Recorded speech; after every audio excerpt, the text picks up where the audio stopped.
జిల్లాలోని పలు నియోజకవర్గాలు, మండలాలు, ఎన్నో గ్రామాలు దూరం భారం తగ్గించుకుని దగ్గర కావాలంటే ఆ వంతెన పూర్తి కావాల్సి. ఇప్పటికి 3 ప్రభుత్వాలు మారాయి, అయినా ఆ వంతెన పూర్తి కాలేదు. కానీ అదే నదిపై 3 వారాల్లో మరో వంతెన పూర్తయింది. ఇది జనం కోసం కాదండోయ్, కేవలం ఇసుక అక్రమ రవాణా కోసం మాత్రమే.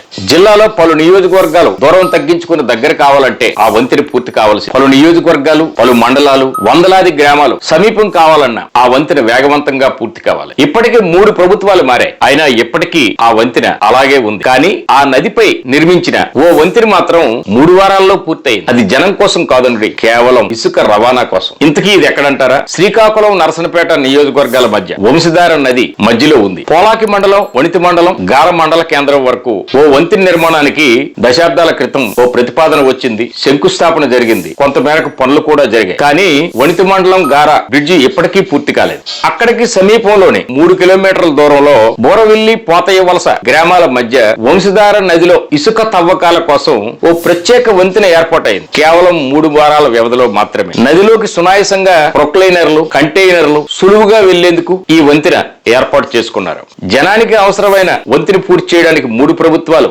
మారినా పూర్తి కాకపోయినా కేవలం అక్రమ ఇసుక రవాణాకు కొందరు వ్యక్తులు ఆదాయం పెంచుకునేందుకు మాత్రమే ఉపయోగపడే ఈ వంతెనకి మాత్రం 3 వారాల వ్యవధి ఎలా సరిపోయిందో ఎవరికి అర్థం కావడం లేదు. జనానికి అవసరం లేని వంతెన పూర్తి కావడానికి కాంట్రాక్టర్లు ముందుకు వస్తారు, కానీ జనానికి అవసరమైన వంతెన పూర్తి చేయడానికి ఏ కాంట్రాక్టరు ముందుకు రారు. పాలకులు మాత్రం ఎందుకింత నిర్లక్ష్యం వహిస్తారో ఎవరికి అర్థం కాదు.